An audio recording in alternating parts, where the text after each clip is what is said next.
The next section in your text deals with appendix, and this is a relatively short section, so we're going to actually do two sections in this video, both appendix and then inflammatory bowel disease. So the appendix, the only major thing to be aware of is something called acute appendicitis. Obviously, this is acute inflammation of the appendiceal wall. This is the most common cause of acute abdomen. Acute abdomen is when a patient presents with severe abdominal pain, which is often a surgical emergency. This is related to obstruction of the appendix by lymphoid hyperplasia or a fecalith. So the idea here is that if you've got the appendix, the way by which the appendix gets inflamed is that you've got to block it with something. And once you block it with something, then remember the general principle of pathology that when you create this block, then basically behind the block you're going to get inflammation. And so when there's a block, you're then going to get inflammation, in particular here, acute inflammation of the appendiceal wall, which is again called appendicitis or acute appendicitis. So this is what I say here in the text, and what I mean when I say that you've got to block it either with lymphoid hyperplasia. So there's a ton of lymphoid tissue in the appendix. If you go back to your normal histology, remember that you've got a lot of lymphoid tissue within the appendix, and so you can get lymphoid hyperplasia if the child, for example, has some sort of gastrointestinal infection, which could then result in appendicitis because it would block the lumen, or a fecalith, which is basically just a piece of fecal material. That would be a cause in adults. Patients with acute appendicitis, they present with periumbilical pain, fever, and nausea. These are very kind of classic signs and symptoms. The pain initially is periumbilical, but eventually localizes to the right lower quadrant. Rupture of the appendix could result in peritonitis, where you would inflame the peritoneum, and that would present with guarding and rebound tenderness. Now, guarding refers to the fact that there's so much pain in the abdomen that the patients keep themselves very tight, and when you press down on the abdomen, you can feel the muscles sort of very tight, trying to guard against you pressing any deeper. And then rebound tenderness is when you press down on the abdominal wall and then let go. It hurts a tremendous amount when you let go. That's called rebound tenderness. And of course, you can develop an abscess around the appendix. It's a common complication. That would be called a periappendiceal abscess. Moving right along to inflammatory bowel disease, this is a chronic relapsing inflammation of the bowel. We don't know what causes it. It could possibly be due to an abnormal immune response to enteric flora. Classically, the presentation is that you get a patient who has recurrent bouts of bloody diarrhea and abdominal pain, and this recurrent is important, as you'll see. Usually it's or more often it's a young woman, classically in her teens to 30s, but it can occur later in life, and of course males can be afflicted as well. This is more prevalent in the West, particularly in Caucasians and those of Eastern European Jewish descent. It's a diagnosis of exclusion, and that's because when you have a patient who's got bloody diarrhea and abdominal pain, there are a lot of things that would be up on the top of your differential before you would think about inflammatory bowel disease. For example, infectious causes, for example, ischemic causes. And so really you've got to exclude a bunch of things before you can raise inflammatory bowel disease up on your differential diagnosis. Now there's two types of inflammatory bowel disease, or at least two major types, ulcerative colitis and Crohn's disease. And it's very important to be familiar with each of these and the distinctions between them. And so we're going to walk you through this chart for the sake of making sure that you really understand these two disorders. So the first disorder is called ulcerative colitis, and the name tells you a lot. Once you hear the word ulcerative, you know that the extent of the wall that's going to be involved is going to be predominantly mucosal with some mucosal ulceration. Remember that the word ulcer basically means that you're damaging the mucosa and a little bit of the submucosa. And so I think that's easy given the name. As far as the location is concerned, this is going to involve the colon, hence the term colitis. But what's important to note is that it always starts in the rectum, and then it works its way up the colon, and as it works its way up the colon, it can extend to any level within the colon. So it could involve the rectum only, or it could move up and involve the rectum and the sigmoid, or it could move up and involve the rectum, sigmoid, and the descending colon, etc. And so it'll go up the colon and then sort of stop. And it can stop anywhere along the colon, but the most proximal that it can go, as it goes backwards from the rectum up, the most proximal that it can go is the cecum. So the cecum is sort of the end point, and of course that's the end point of the colon. So this disease can only involve the colon. Remember also that when it starts in the rectum, it'll involve the entire radius of the tube. So it basically just sort of involves the complete surface of the tube wherever it's present and will work its way backward to a certain point. The remainder of the GI tract, from the terminal ileum all the way up, is unaffected. So it's really restricted to the colon. Now, because it's restricted to the colon, and particularly the rectum, you're going to have left lower quadrant pain. The left lower quadrant is where the rectum is located, and of course these patients are going to have bloody diarrhea. Now, when you ask yourself what is the key histologic hallmark of ulcerative colitis, the answer is that it is a crypt abscess. So what is a crypt abscess? Well, let's go back and remind ourselves of the normal histology. When you look at the colon, it's a bunch of these sort of test tubes lined up. That's the way the colon normally looks. Each of these is called a crypt. And so the key histologic hallmark of ulcerative colitis is that you're going to get neutrophils within these crypts. So that's called a crypt abscess. Now, you can see the crypts going up and down as a test tube, or if you cut the test tube in cross-section, you would see the crypt looking like this. Of course, these are the epithelial cells, and then it would be loaded with neutrophils in here. And so that is a crypt abscess, and that is the histologic hallmark of ulcerative colitis. And you do need to be familiar with that. The histologic hallmark is a crypt abscess. And I'm going to show you some pictures at the very end of this discussion. Now, what's the gross appearance? Well, when you look at the colon grossly, you're going to see pseudopolyps. And pseudopolyps basically represent these numerous bumps that arise on the surface of the colon as a response to the healing of the ulceration. So after you get the ulceration and then you get healing, then you're going to get these little bumps throughout the surface of the colon, and those are called pseudopolyps. At the same time, there will be loss of haustra, and I'll show you a picture of loss of the haustra at the very end of this section. Now, what are the complications? Well, one of the complications is something called toxic megacolon. This is where you get massive dilation of the colon, and the patients start to appear toxic, where they are febrile, etc. Another complication, and of course, the complication, by the way, of toxic megacolon is risk of rupture. Another complication, perhaps the most important, the highest yield as far as the complications are concerned, is carcinoma. When patients have ulcerative colitis, the feared complication is that they're going to develop dysplasia, and then after the dysplasia, they're going to get carcinoma. Now, the risk of carcinoma is based on two major factors. Number one, the extent of colonic involvement. So the more you involve the colon, the more likely you are to get cancer. And number two, the duration of the disease. So it takes about 10 years of disease before you really begin to worry about cancer. Now, again, this is super important because it affects the management of patients with ulcerative colitis. So patients with ulcerative colitis will actually undergo screening colonoscopy, and the purpose of screening colonoscopy in their case is to discover dysplasia, because if there was dysplasia, that would indicate that you're one step closer to carcinoma. And so what they'll do during the colonoscopy is they'll go in there and just take random biopsies from areas of disease or normal, what looks normal, and then they'll submit that to the pathologist, and the pathologist will assess for the presence or absence of dysplasia. Now, again, it's important to note, and it's high yield for examination purposes, that the risk is based on two things: the extent of the colonic involvement and the duration of the disease. So usually you don't get dysplasia until about 10 years into the disease. What are the associations? There's a couple associations. One is called primary sclerosing cholangitis. I'm going to bury that away in the back of your mind, and we'll talk about it later in our lectures. But one very important one that I won't get a chance to touch on later in another chapter will be the P-ANCA. So the P-ANCA can be positive in ulcerative colitis, and actually this is high yield for examination purposes.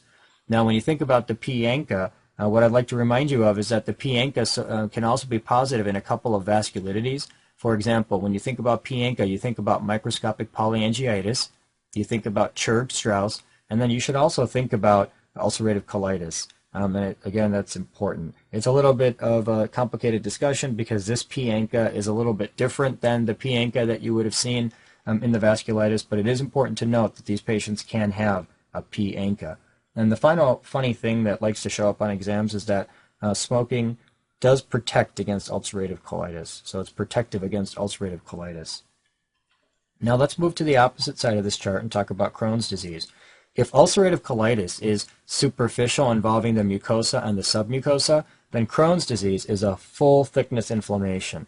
And you get, instead of getting ulcers, you get these knife-like fissures. So What I mean by that is that if you're looking at the bowel wall, and of course you've got a mucosa and then a submucosa, and then you've got a muscularis propria and a serosa, the way by which this disease damages the wall is that you get these large knife-like fissures of inflammation going through the entire thickness of the wall. So that's important to note.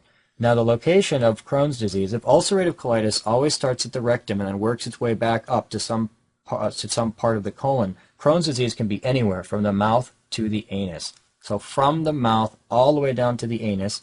And remember, if ulcerative colitis is a continuous lesion that starts at the rectum and works its way all the way up and then is continuous around the entire tube, Crohn's disease can have skip lesions. So it can hit an area and then skip and then hit another area and then skip, and that's classic. Now, the most common site of Crohn's disease is the terminal ileum, and the least common site is the rectum. Most common site, terminal ileum, least common site, rectum. So because the terminal ileum is the most common site, these patients are going to present with right lower quadrant pain. All right? And again, because the ileum is particularly involved, and they get non-bloody diarrhea, classically. Now, when you think about what you would see histologically, remember that the hallmark of ulcerative colitis was crypt abscess. Well, the hallmark of Crohn's disease is just going to be lymphocytes with granulomas. Granulomas is really important. So you can see granulomas in Crohn's disease, and that's high yield. On gross exam, wherever there was damage, you would see cobblestoning of the mucosa, and cobblestoning of the mucosa, again, represents the healing process, and I'll show you a picture of that, as that's a very classic finding. At the same time, you get creeping fat and strictures. So let me explain this. Remember that in Crohn's disease, what you're going to get is you get mucosa, and then submucosa, and then muscularis propria, and then serosa, and you're getting a full thickness inflammation through that entire wall. Now remember that outside of the serosa, you've got the mesentery hanging here, and then you've also got adipose tissue along that mesentery. So imagine if you've got a full thickness inflammation, then the next thing that's going to happen is you're going to get healing. And when you get healing, you're going to get granulation tissue because you've knocked out the stem cells, and you're going to get fibrosis. So when you get granulation tissue and fibrosis, a couple things are going to happen, but most importantly, you're going to have cells in here called the myofibroblasts. Remember that the myofibroblasts are part of granulation tissue, and they have contractile function. So that contractile function will actually cause this wall to contract and become fibrotic. So there'll be two consequences. Number one, as you create this dense fibrosis along the wall, you're going to narrow the lumen, creating what is called a stricture. And so you can actually sharply reduce the caliber of the lumen of this wall. And number two, as the myofibroblasts are pulling up, they're also going to pull the fat up with it. And so when you pull the fat up, the fat's going to then creep along the wall. It's going to come closer in to the serosa, and they call that creeping fat. So that's what I mean here in your chart when I say that you get creeping fat and strictures. Now the strictures result in a classic sign called the string sign on imaging, and again I'll show you a picture of that at the very end. As far as the complications of Crohn's disease are concerned, the first one is malabsorption with nutritional deficiency, and the idea here is that you have the potential to damage the small bowel. The small bowel is essential for absorption, and so if there's significant damage to the small bowel, you get malabsorption with nutritional deficiencies. At the same time, these patients can develop calcium oxalate nephrolithiasis, and the idea here is that normally you have oxalate in the gut, however, we don't really absorb very much of that oxalate. However, if there's inflammation of the bowel, that then increases the ability of oxalate to come into the blood, and if oxalate comes into the blood, it can eventually bind with calcium, especially in the filtrate of the glomerulus, and then result in kidney stones. And so there's an increased risk of calcium oxalate nephrolithiasis, and that is particularly high yield. The patients can also form fistulas. Fistulas are connections, abnormal connections between two tubes, or abnormal connection between a tube and another surface. So that would be called a fistula. And the idea here again is that, recall that you've got full thickness inflammation of the wall, correct? So when you have full thickness inflammation of the wall, you are weakening the wall. Now this wall could potentially rupture, and imagine if this ruptures that the entire tube can then plug in to another tube. And that would then be called a fistula. So that's important to understand and relatively high yield. And then there is a risk for carcinoma, but only if colonic disease is present. And that's kind of based on the principles that we've already established for ulcerative colitis, which is the fact that when you think about the risk for cancer and ulcerative colitis, remember that there's two factors. Factor number one being the extent of colonic involvement. And so extent of colonic involvement is important. And in this particular case, in Crohn's disease, if we have colonic involvement, then there would be a risk for carcinoma, and if there's no colonic involvement, then of course there would be a limited risk or almost no risk for carcinoma. Now there are a bunch of associations with Crohn's disease. They include ankylosing spondylitis, and we'll talk more about ankylosing spondylitis when we do the musculoskeletal lecture. Sacroiliitis, which you'll also hear about there. You can get a migratory polyarthritis where you get involvement, where you get inflammation of joints, and it involves multiple joints and can move from joint to joint to joint. Erythema nodosum, which is a skin lesion, and uveitis, which would result in visual disturbances. And so these are some of the associations to merely be familiar with. And the last point is that there's an increased risk for Crohn's disease in smokers. So with smoking, you protect against ulcerative colitis, but you increase the risk for Crohn's disease. Now what I'd like to do is show you a few pictures, and then we'll close off this section. And so the first picture here, this represents a patient with ulcerative colitis. Now the idea here is that this is the rectum, and what we're doing is you can see the redness represents the inflammation, and you can see that you've also lost the folds and as a result of that inflammation, and you'll see this as we get closer to the normal mucosa. So here we are. The way that ulcerative colitis works is that it always starts in the rectum, and then it works its way all the way up, hitting the entire surface until it eventually comes to a certain point where it stops. So here it has stopped right here, and then this represents normal. All right, and it of course starts in the rectum, works its way backward, paints the entire tube, and then stops someplace in the colon. The furthest it could go would be the cecum, so it's not allowed to go into the terminal ileum. And this is again ulcerative colitis. And the redness of the mucosa with the loss of the mucosal folds indicates that we've got ulcerative colitis as well. Were you to look histologically, you would see the classic hallmark, which is a crypt abscess. So what I've illustrated here is that this circular space represents the crypt, and within this crypt you've got all of these neutrophils, which represents the crypt abscess. When you get ulcerative colitis, you get loss of the haustra, which is these folds here, all of these folds here in the wall, and that results in something called a lead pipe appearance. So here is all normal. You can clearly see the haustra, and here you can see that you've lost them, and that's called a lead pipe appearance, and I think this is a beautiful example of that. Now, in the case of Crohn's disease, remember that you're going to get full thickness inflammation, so it's going to be full thickness from the top of the wall to the bottom of the wall. And when you get full thickness inflammation, then the complication of that is that when you get healing, you're going to get fibrosis of this entire thickness, and of course that is then going to narrow the lumen of the bowel. And so you can see here that this is normal, and all of a sudden you've come into an area where this is narrow, and that again is an example of a stricture. Now at the same time, this image is also highlighting the idea of cobblestoning, so that when these patients get healing, the healing is represented by cobblestoning, and so you can clearly see it looks like a bunch of bricks laid down on the ground or on the street, and that's the cobblestone appearance. And at the same time, you can also notice here that some of the fat has been pulled up, and so one of the features of Crohn's disease would also be creeping of the fat. Now, if the patient presents with obstruction, you could do barium studies, and in this particular case, you can see that this is the normal bowel here, but when you come to this point of the bowel, the barium is barely passing through, and that's because there's fibrosis here, and there's also fibrosis here.